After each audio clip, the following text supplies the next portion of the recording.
Kitchen کے قریب والے راہداری سے گزرا اور اس نے میرم کو کام میں مصروف دیکھا۔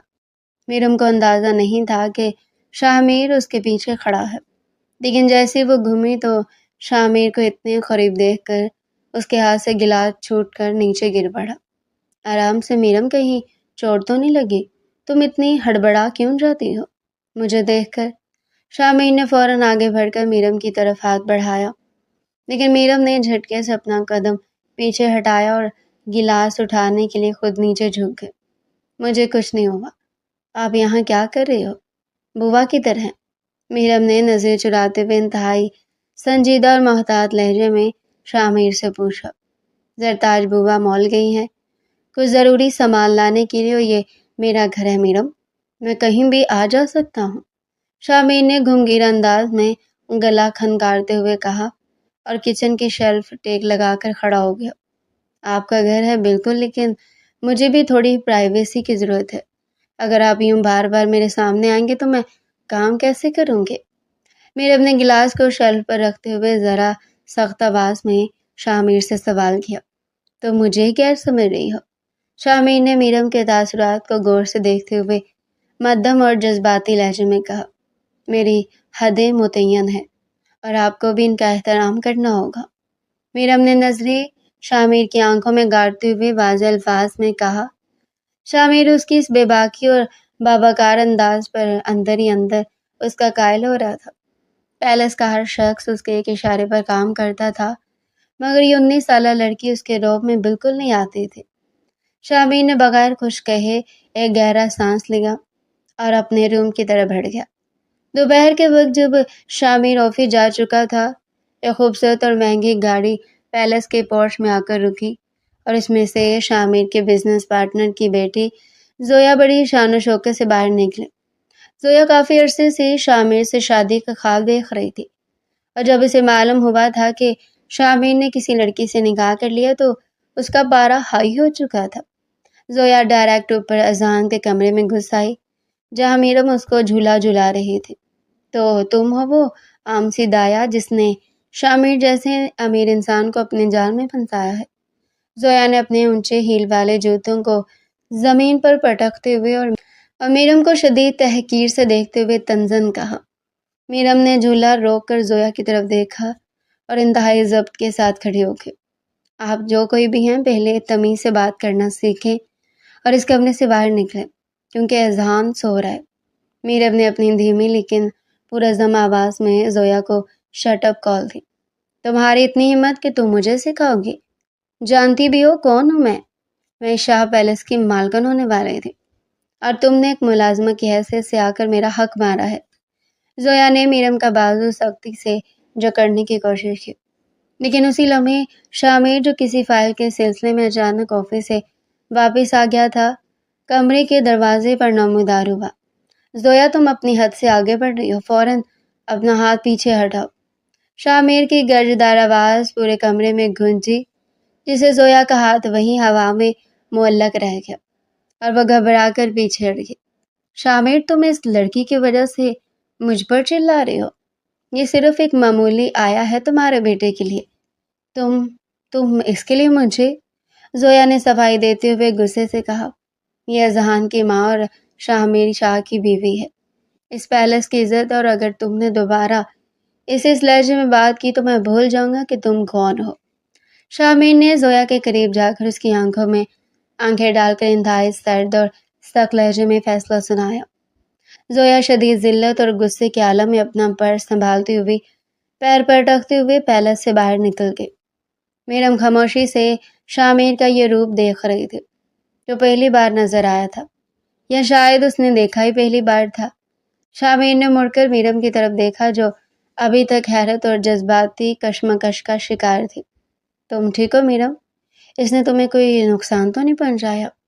شاہ میر نے اپنے سخت تاثرات کو لمحوں میں نرم کرتے ہوئے میرم کے قریب آ کر انتہائی فکر مندی سے پوچھا۔ میں ٹھیک ہوں، لیکن آپ کو اس طرح میرے لیے اپنے قریبی لوگوں سے بگاڑنے کی ضرورت نہیں۔ میرم نے نگاہیں جھکا کر مدھم آواز میں کہا، جس کے لہجے کی سختی اب کافی حد تک کم ہو چکی تھی۔ وہ قریبی نہیں، بزنس پارٹنر ہے، اور بزنس اور پیسہ میری بیوی اور میرے بیٹے کی عزت سے بڑھ کر نہیں ہے میرم۔ تم میری عزت ہو اور میں کسی کو یہ اجازت نہیں دے سکتا کہ وہ تم سے یوں سوال کرے، یوں سلوک کرے۔ شامر نے انتہائی گہری آواز میں میرم سے کہا، جس سے میرم کے دل کی دھڑکنیں ایک بار پھر تیز ہو گئی۔ میرم نے کوئی جواب نہیں دیا، مگر اس کی آنکھوں میں اب کی بار شامر کے لیے نفرت یا بے رخی کی جگہ ایک عجیب سا احترام اور احساس جاگ اٹھا تھا۔ شامر نے میرم کے جھکے ہوئے چہرے کو ایک نظر دیکھا اور پھر اذہان کے بعد جا کر اسے پیار کیا، جبکہ میرم خاموشی سے کچن کی طرف چلے گئی تاکہ شامر کے لیے چائے بنا سکے۔ شامر اپنے کمرے میں صوفے پر بیٹھا لیپ ٹاپ پر کچھ فائل دیکھ رہا تھا، لیکن اس کی نظریں بار بار سامنے بستر پر جا ٹکتی تھی، جہاں میرم اذہان کو گود میں لیے ہلکے ہلکے تھپکیاں دے رہی تھی۔ شامر نے لیپ ٹاپ بند کر کے میز پر رکھا اور اٹھ کر میرم کی طرف بڑھا، جس کے چہرے پر تھکاوٹ کی ہلکی سی رمق نمایاں تھی۔ میرم، تم صبح سے تھک گئی ہو، اذہان اب سو چکا ہے، تم جا کر آرام کر لو، میں اسے دیکھ لیتا ہوں۔ شامر نے انتہائی نرم اور دھیمی آواز میں میرم کے پاس بیٹھتے ہوئے کہا، مجھے کوئی تھکاوٹ نہیں ہے، اور ویسے بھی یہ ابھی گہری نیند میں نہیں سویا، اگر میں نے اسے لٹایا تو یہ جاگ جائے گا۔ میرم نے شامر کی طرف دیکھے بغیر سنجیدگی سے جواب دیا اور اس کے بالوں پر ہاتھ پھیرتی رہی، تم ہر وقت خود کو اتنی سختی میں کیوں رکھتی ہو؟ کیا کبھی تم نے کسی کی بات مانی ہے یا اپنے اوپر رحم کھایا ہے؟ شامر نے میرم کے تاثرات کو غور سے دیکھتے ہوئے ایک کیوٹ سے تحیر کے ساتھ پوچھا۔ میں خود پر رحم کھا کر ہی یہاں تک پہنچی ہوں شامر صاحب۔ جب انسان پر مشکلات پڑتی ہیں تو وہ خود ہی مضبوط بن جاتا ہے۔ میرم نے اپنی گہری آنکھوں سے شامر کی طرف دیکھتے ہوئے کہا۔ شامر نے میرم کے ان جذبات اور اس کے باوقار رویے کو محسوس کیا اور اپنے دل میں ایک عجیب سی تڑپ محسوس کی۔ تمہارا ماضی چاہے کتنا ہی دردناک رہا ہو میرم، لیکن میں تمہارا حال اور مستقبل محفوظ بنانا چاہتا ہوں، اور یہ میں تمہاری کسی مجبوری کا فائدہ اٹھا کر نہیں کہہ رہا۔ شامر نے میرم کے بالکل قریب ہوتے ہوئے کہا، جس سے میرم کا دل ایک لمحے کے لیے زور سے دھڑکا۔ آپ میرے حال اور مستقبل کی فکر نہ کریں، میرے لیے اذہان کی دیکھ بھال ہی سب کچھ ہے۔ میرم نے نگاہیں جھکاتے ہوئے اپنے جذبات پر قابو پانے کی کوشش کی۔ تم بار بار اذہان کا نام لے کر اپنے جذبات سے کیوں بھاگتی ہو؟ کیا تم نہیں دیکھ سکتی کہ میں تمہاری عزت کرتا ہوں اور تمہیں اپنی بیوی تو ہو، لیکن اصل میں تم سے رشتہ قائم کرنا چاہتا ہوں۔ شامر نے کنفیوز لہجے میں اپنا موقف واضح کیا، جبکہ میرم نظریں چراتے اس کے پاس سے اٹھ گئی۔ وہ کھڑکی کے پاس کھڑی ہی اپنے ماضی کے گرداب سوچ رہی تھی۔ 17 سال کی عمر میں عزت کے خوف سے اس کا نکاح ایک موالی سے کر دیا گیا تھا، جو اس کی عزت کا دشمن بنا بیٹھا تھا۔ غریب کے لیے عزت ہی سب کچھ ہوتی ہے، تبھی اس کو بھی عزت کی خاطر قربان کر دیا گیا۔ سفیان سے نکاح کے کچھ عرصہ بعد وہ امید سے ہو چکی تھی، جبکہ سفیان کی حرکتیں دن بعد مشکوک ہوتی جا رہی تھی۔ وہ گنڈا تو تھا ہی، مگر وہ وحشی درندہ بھی تھا۔ اس بات کا اندازہ میرم کو اپنی ڈیلیوری کے دوران پتہ چلا، اور پھر صدمے سے بے ہوش ہوتی وہ سیڑھیوں سے گر گئی، جس کے باعث اس کا بچہ دنیا میں آنے سے پہلے ہی چل بسا۔ بچے کی موت کی خبر سن کر سفیان نے اسے بے اختیار پیٹا تھا، اور پھر اس کو اندھا دھند مار کر وہ گھر سے نکلا ہی تھا کہ راستے میں شیطان کا ایکسیڈنٹ ہوا اور وہ موقع پر ہی دم توڑ گیا۔ 18 سال کی عمر میں اس کی شادی ہوئی تھی، جبکہ 19 سال کی عمر میں وہ بیوہ ہو چکی تھی۔ اس کے گھر میں محض اس کی ماں اور ایک چھوٹا بھائی تھا۔ اسے اپنے فیض سے باہر نکلنے کے لیے جاب کرنی تھی۔ زرتاج بوا اس کی ہمسائے تھی، وہ اس کے حالات سے واقف تھی، جبھی انہوں نے سب سے پہلے میرم سے رابطہ کیا تھا، اور وہ معصوم اپنا بچہ کھونے کے بعد یہ موقع ہاتھ سے گنوانا نہیں چاہتی تھی۔ مگر ایک دفعہ پھر سے عزت اس کے لیے مسئلہ بن گئی، جب ہی اس کے ذہن میں نکاح کا خیال آیا، مگر یہ نکاح اس نے محض عارضی کیا تھا۔ شامر کے مان جانے پر اسے حیرت نہیں ہوئی تھی، کیونکہ وہ جانتی تھی کہ مقابل کو اس کی ضرورت ہے۔ اذہان کو دیکھتے اسے اپنا بچہ یاد آ جاتا تھا، اسے اذہان میں اس کی روح نظر آتی تھی۔ وقت کا کام ہے گزرنا، اور وقت تو گزرتا جا رہا تھا۔ شامر جو پہلے میرم کے بارے میں نہیں جانتا تھا، زرتاج بوا سے ہر سوال کرتا، اس کے بیچ گراؤنڈ تک پہنچا تھا۔ اس کی ماں بھی تھی اور بھائی بھی تھا۔ اس بات نے اسے کافی حیران کیا تھا۔ وہ یہاں کافی مطمئن تھی، لگتا ہی نہیں تھا کہ پیچھے کسی کو چھوڑ کر آئی ہے۔ وہ تو اسے یتیم اور بے سہارا سمجھا تھا۔ اپنے پی اے سے ان کے گھر کی نگرانی کروانے پہ میرم کے گھر کا معاملہ شاہ میر کے علم میں آیا تھا، کیونکہ میرم کے چھوٹے بھائی کی اسکول کی فیس اور ان کے گھر کے راشن کے مسائل چل رہے تھے۔ شاہ میر نے میرم کو بتائے بغیر اپنے خاص آدمی کو بھیج کر ان کے تمام واجبات ادا کروا دیے تھے اور ان کے گھر میں مہینے بھر کا راشن بھی پہنچوا دیا تھا۔ میرم کو جب اس بات کا پتہ اپنی والدہ کے فون سے چلا تو وہ شدید حیران اور جذبات سے مغلوب ہو کر سیدھی شاہ میر کے پاس آئے، جو اپنے اسٹڈی روم میں موجود تھا۔ آپ نے میرے گھر والوں کی مدد کیوں کی، اور وہ بھی مجھے بتائے بغیر؟ میرم نے اسٹڈی روم کا دروازہ کھول کر شاہ میر کے سامنے کھڑے ہوتے ہوئے کاٹ دار آواز میں پوچھا۔ شاہ میر نے اپنی کرسی سے پشت ٹیک کر میرم کو دیکھا اور ایک دلکش مسکراہٹ کے ساتھ اپنے پین کو میز پر رکھ دیا۔ میں نے جو کیا اپنے سسرال والوں کے لیے کیا میرم، اور ایک شوہر کا یہ فرض بنتا ہے کہ وہ اپنی بیوی کے گھر والوں کی دیکھ بھال کرے۔ شاہ میر نے بالکل سکون اور اعتماد کے ساتھ جواب دیا۔ میں نے آپ سے کوئی مانگ نہیں کی تھی، اور نہ ہی میں آپ کے احسانات تلے دبنا چاہتی ہوں۔ اور کون سا سسرال؟ کیا مسئلہ ہے آپ کے ساتھ؟ میرم نے اپنی خودداری کا مظاہرہ کرتے ہوئے چہرے کے تاثرات سخت رکھے۔ تو میرے بیٹے کی ماں کا فرض نبھا رہی ہو میرم، کیا میں تمہارے شوہر ہونے کا اتنا چھوٹا سا حق بھی نہیں ادا کر سکتا؟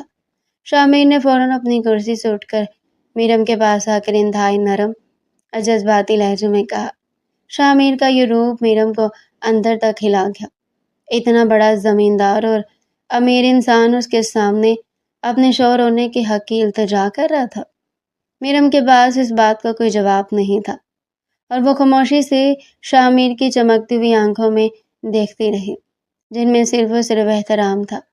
اپنے چہرے سے یہ غصہ ہٹاؤ میرم، اور مجھے اپنا دشمن سمجھنا بند کرو۔ میں شاہ میر ہوں، جو ایک بار جس کی ذمہ داری لیتا ہے نا، اسے کبھی اکیلا نہیں چھوڑتا۔ شاہ میر نے انتہائی دھیمی آواز میں میرم کے سر پر ہاتھ رکھنے کی کوشش کی، لیکن میرم نے اپنا سر پیچھے کر لیا۔ مجھے اپنے گھر والوں کا خیال رکھنے پر آپ کا شکریہ ادا کرنا چاہیے، لیکن میں یہ نہیں کرنا چاہتی۔ آئندہ یہ مت کیجیے گا پلیز۔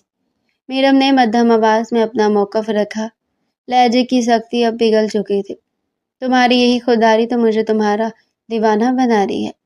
شاہ میر نے ایک لمحے کے لیے میرم کی آنکھوں میں جھانکا اور مسکراتے ہوئے اپنے کوٹ کے بٹن درست کرنے لگا۔ میرم نے تیز سانس لی اور بغیر کچھ مزید کہے تیزی سے اسٹڈی روم سے باہر نکل گئی، جبکہ شاہ میر اس کے جانے کے بعد بھی کافی دیر تک مسکراتا رہا۔ میرم جب اذہان کے کمرے میں واپس پہنچی تو اس نے بستر پر لیٹے اذہان کو دیکھا، جو اب آرام سے سو رہا تھا۔ میرم نے اپنے سینے پر ہاتھ رکھا، جہاں اس کا دل بے ترتیبی سے دھڑک رہا تھا۔ اس شخص کا انداز اب آہستہ آہستہ اس کے دل پر اثر کر رہا تھا، اور دونوں کے درمیان پھیلی دیواریں گرنا شروع ہو چکی تھی۔ شاہ پیلس کی وسیع ہال میں صبح کی روشنی پھیلتے ہی ایک عجیب سا تحریک نظر آ رہا تھا، کیونکہ شاہ میر نے آج گھر کے تمام ملازمین کو ہال میں جمع ہونے کا حکم دیا تھا۔ میرم جو اذہان کو گود میں لیے نیچے آئی تھی، اس منظر کو دیکھ کر قدرے حیران ہو گئی اور ایک طرف کھڑی ہو کر شاہ میر کا انتظار کرنے لگی۔ شاہ میر بلیک 3 پیس سوٹ میں ملبوس، کالی گھڑی باندھتا ہوا شاہانہ چال کے ساتھ زینہ اتر کر نیچے آیا، اور اس کی پروقار شخصیت سے روب ٹپک رہا تھا۔ سرتاج بوبا اور باقی تمام ملازمین ہاتھ باندھے شاہ میر کے سامنے کھڑے تھے، جبکہ بڑی بیگم بھی اپنی ویل چیئر پر ایک جانب موجود تھی۔ آپ سب میری بات کان کھول کر سن لیں۔ میرم اس گھر کی اصل مالکن اور میری بیوی ہے۔ اگر مجھے کسی ملازم یا گھر کے فرد کی طرف سے ان کی عزت میں ذرا برابر بھی کمی یا بدتمیزی کا عنصر ملا تو میں اسے اسی لمحے اس پیلس سے باہر نکال دوں گا۔ شاہ میر کے سخت اور دو ٹوک فیصلے پر ہال میں مکمل خاموشی چھا گئی، اور بڑی بیگم نے بھی حیرت سے اپنے بیٹے کی طرف دیکھا، لیکن کچھ بول نہ سکی۔ میرم نے شاہ میر کی طرف دیکھا، جس کے چہرے پر اس کے لیے بے پناہ تحفظ اور مان کا احساس واضح تھا۔ اس سب کی ضرورت نہیں ہے، میں یہاں حکومت کرنے تو نہیں آئی، میرم خفا سی ہوئی۔ اسے یہ سب نہایت برا لگتا تھا۔ تم حکومت کرو یا نہ کرو میرم، لیکن یہ تمہارا حق ہے اور میں تمہیں تمہارے حق سے محروم نہیں دیکھ سکتا۔ شامیر نے میرم کے بالکل قریب جھک کر انتہائی دلکشی سے کہا، جیسے میرم کے گالوں پر ہلکی سی سرخی پھیل گئی۔ وقت پنکھ لگا کر اڑ رہا تھا۔ میرم ایک دو بار زرتاج بوبا کے ساتھ جا کر اپنے گھر والوں سے ملاقات بھی کر آئی تھی۔ ان دونوں کے درمیان کافی حد تک سب نارمل ہو چکا تھا۔ شامیر اسے اپنی پہلی بیوی کے متعلق بتا چکا تھا کہ اس کا نکاح اس کی ماں کی مرضی سے ہوا تھا اور وہ عورت یہ بچہ نہیں چاہتی تھی، وہ آزاد رہنا چاہتی تھی، مگر شامیر نے اسے آزاد کرنے کی شرط رکھی تھی کہ وہ بچہ اس کے حوالے کر کے آزاد ہو جائے، مگر اللہ کو کچھ اور ہی منظور تھا۔ وہ بچہ پیدا کرنے کے بعد 10 منٹ بھی زندہ نہ رہ سکی۔ وہ رشتے سے آزاد ہونا چاہتی تھی، مگر اللہ نے اسے دنیا سے آزاد کر دیا، جبکہ میرم کو کافی افسوس ہوا تھا۔ کتنے ناشکرے لوگ پائے جاتے ہیں دنیا میں، اولاد جیسی نعمت سے آزادی کون کم بخت چاہتا ہے۔ شامیر نے آج آفس سے چھٹی لی تھی کیونکہ وہ میرم اور اذہان کے ساتھ کچھ وقت گزارنا چاہتا تھا۔ صبح کا ناشتہ ہال کی بڑی ڈائننگ ٹیبل پر لگا ہوا تھا اور میرم اذہان کو گود میں لیے ہلکا ہلکا جھولا دے رہی تھی تاکہ وہ سکون سے بیٹھا رہے۔ شامیر نے سفید کاٹن کا کرتا پاجامہ پہن رکھا تھا جس میں وہ روزمرہ کے 3 پیس سوٹ کے مقابلے میں کافی مختلف اور انتہائی دلکش لگ رہا تھا۔ وہ خاموشی سے زینہ اتر کر آیا اور سیدھا میرم کے پاس آ کر اس کے بالکل ساتھ والی کرسی پر بیٹھ گیا۔ تم نے آج بھی ناشتہ شروع نہیں کیا میرم؟ میں نے تمہیں کتنی بار کہا ہے کہ اپنا خیال رکھا کرو۔ شامیر نے انتہائی نرم اور پیار بھرے لہجے میں میرم کی پلیٹ میں مکھن اور ٹوسٹ رکھتے ہوئے کہا، مجھے بھوک نہیں ہے شاہ اور میں اذہان کو سنبھال رہی ہوں، آپ اپنا ناشتہ کریں۔ میرم نے اپنے گالوں پر ابھرتی سرخی کو چھپانے کے لیے نگاہیں جھکاتے ہوئے مدھم آواز میں کہا، جب تک تم میرے ساتھ ناشتہ نہیں کرو گی میں بھی ایک نوالا نہیں کھاؤں گا۔ شامیر نے میرم کے بالکل قریب جھک کر اس کی آنکھوں میں آنکھیں ڈال کر کہا، جیسے میرم کا دل ایک بار پھر بے ترتیبی سے دھڑکنے لگا۔ میرم نے بغیر کوئی بحث کیے چپ چاپ ٹوسٹ کا ایک ٹکڑا اٹھا لیا جس پر شامیر کے لبوں پر ایک پرکشش مسکراہٹ ابھر آئی۔ ناشتے کے بعد شامیر نے ڈرائیور کو گاڑی نکالنے کا حکم دیا اور میرم کے پاس آ کر کھڑا ہو گیا۔ تیار ہو جاؤ، ہم باہر گھومنے جا رہے ہیں۔ شامیر نے اپنے گہرے اور گھمگیر لہجے میں کہا، ہم باہر کیوں جا رہے ہیں شاہ؟ مجھے کہیں نہیں جانا، میں پیلس میں ہی ٹھیک ہوں۔ میرم نے جھجکتے ہوئے انکار کرنا چاہا، اذہان کو بھی تازہ ہوا کی ضرورت ہے اور مجھے اپنی بیوی کے ساتھ وقت گزارنے کا شوق چڑھا ہوا ہے، اس لیے بغیر کسی سوال کے جاؤ اور تیار ہو کر آؤ۔ شامیر نے مسکراتے ہوئے حاکمانہ انداز میں کہا، جس پر میرم کو مجبوراً اس کی بات ماننی پڑی۔ چند ہی منٹوں میں میرم ایک سادہ لیکن بے حد خوبصورت وائٹ اور پنک سوٹ میں ملبوس ہو کر نیچے آئی۔ شامیر کا دل اس کے سادگی سے بھرپور روپ کو دیکھ کر ایک لمحے کے لیے دھڑکنا بھول گیا۔ گاڑی شہر کے خوبصورت اور پرسکون پارک کی طرف بڑھ رہی تھی، جہاں راستے پر اذہان شاہ میر کی گود میں بیٹھ کر کھڑکی سے باہر کے مناظر دیکھ کر کھلکھلا رہا تھا۔ پارک پہنچ کر شامیر نے خود گاڑی کا اور میرم کے لیے دروازہ کھولا اور اس کا ہاتھ تھام کر اسے باہر نکالا۔ میرم نے اپنا ہاتھ چھڑوانے کی ہلکی سی کوشش کی، لیکن شامیر نے اس کی انگلیوں میں اپنی انگلیاں پرونے کے انداز میں گرفت اور مضبوط کر لی۔ لوگ دیکھ رہے ہیں شاہ، میرم نے شرما کر ارد گرد دیکھتے ہوئے مدھم آواز میں التجا کی۔ دیکھنے دو پوری دنیا کو کہ شامیر اپنی زندگی اپنی بیوی کے ساتھ کتنی خوشی سے گزارا ہے۔ شامیر نے پورے اعتماد اور پیار سے جواب دیا۔ دونوں نے سبزے پر چلتے ہوئے کافی وقت گزارا اور شامیر نے میرم کے لیے خود آئس کریم اور چائے خریدی۔ شام کے وقت جب وہ واپس شاہ پیلس پہنچے تو گھر کا ماحول بالکل بدل چکا تھا۔ شامیر جو کبھی سخت اور سنسان رہتا تھا، اب میرم کی چائے بنانے کے لیے خود کچن میں چلا گیا۔ آپ کچن میں کیا کر رہے ہیں شاہ؟ یہ میرا کام ہے۔ میرم نے کچن کے دروازے پر کھڑے ہو کر حیرت سے شامیر کو چائے کی پتی ڈالتے دیکھ کر پوچھا، شوہر اپنی بیوی کے لیے کپ چائے بھی نہیں بنا سکتا کیا؟ تم نے مجھے اتنا بے حس سمجھ رکھا ہے۔ شامیر نے چائے کا چمچ چلاتے ہوئے مسکرا کر میرم کی طرف دیکھا۔ میرم شامر کی اس بچکانہ اور پیاری حرکت پر اپنی مسکراہٹ نہ روک سکی۔ اس کے خوبصورت چہرے پر کھلکھلا کر مسکراہٹ پھیل گئی۔ شامر چائے کا برتن ایک طرف رکھ کر میرم کے بالکل قریب آ گیا اور اس کی مسکراہٹ کو اپنی آنکھوں میں بسانے لگا۔ کاش تم یوں ہی روز مسکرایا کرو میرم، شامر نے دھیمی آواز میں میرم کی لٹوں کو اس کے کان کے پیچھے کرتے ہوئے کہا، جبکہ میرم سانس رو کے اس کی منمانیاں برداشت کرنے لگی۔ اگلے چند صبحیں شاہ پیلس میں انتہائی خوشگوار اور پرسکون گزری اور میرم کا دل شامر کی بے لوث محبت اور توجہ کو تسلیم کرنے لگا تھا۔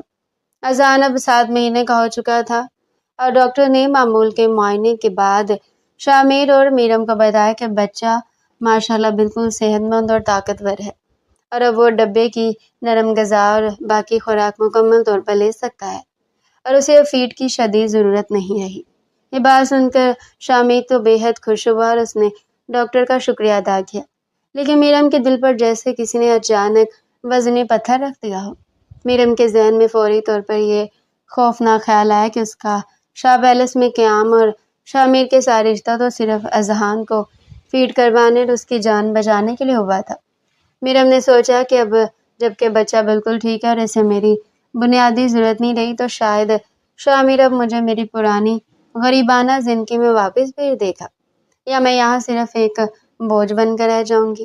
اس خوف کے احساس نے میرم کو اندر سے توڑ کر رکھ دیا اور اس نے خاموشی سے اپنے کمرے میں جا کر اپنا پرانا چھوٹا سا بیگ نکالا اور اپنے کپڑے اور سامان سمیٹنا شروع کر دیا۔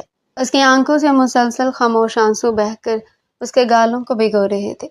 شامر اذہان کے لیے نئے کھلونے لے کر پیلس لوٹا تھا۔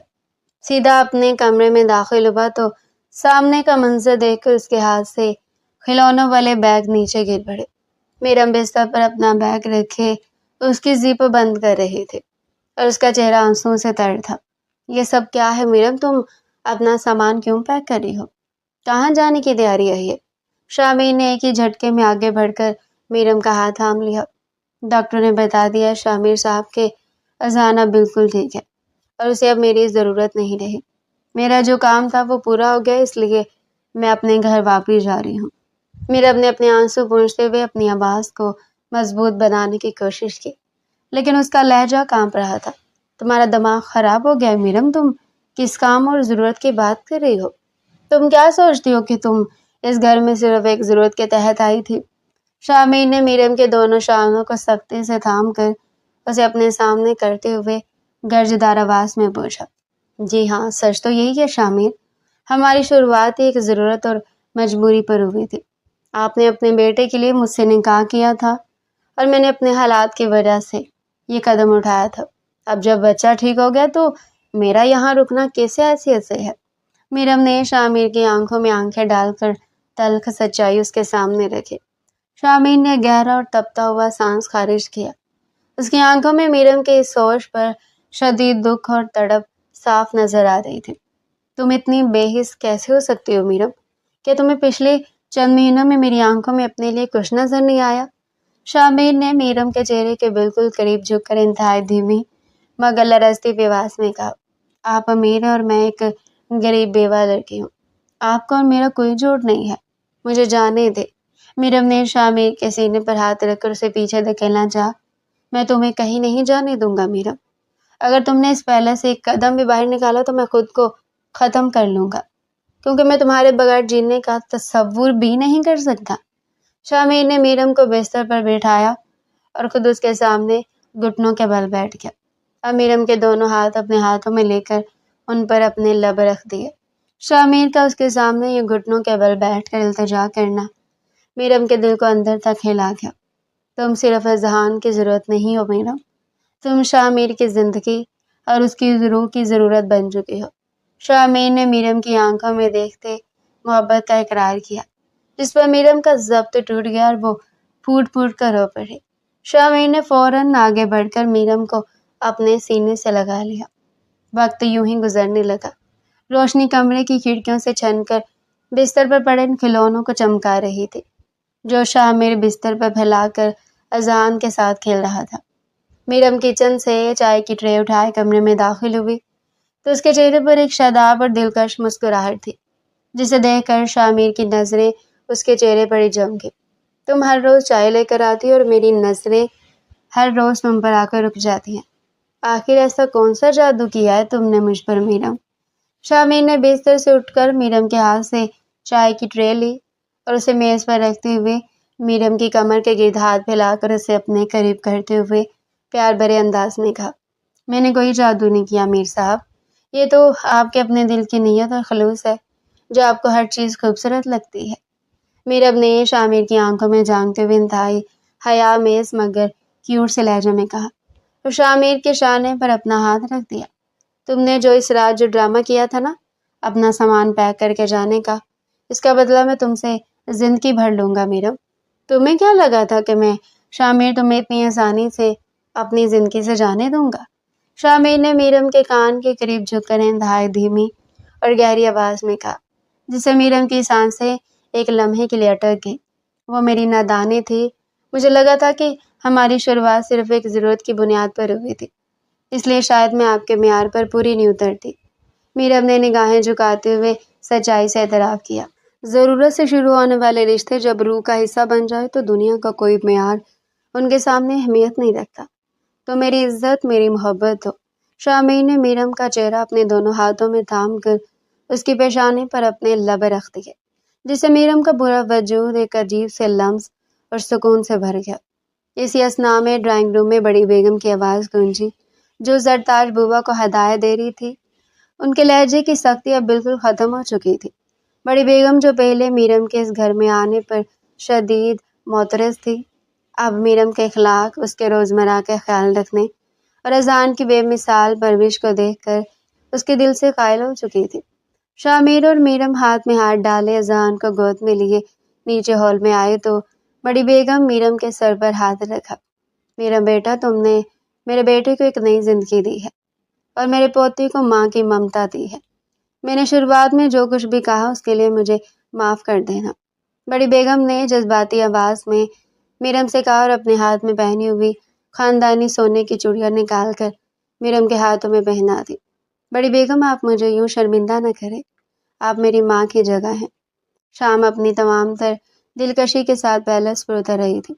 آسمان پر بکھرے سنہری اور گلابی رنگ ماحول کو اور حسین بنا رہے تھے، جبکہ ہلکی ہلکی ٹھنڈی ہوا لان میں کھلے گلابوں کی خوشبو اپنے ساتھ لیے پھر رہی تھی۔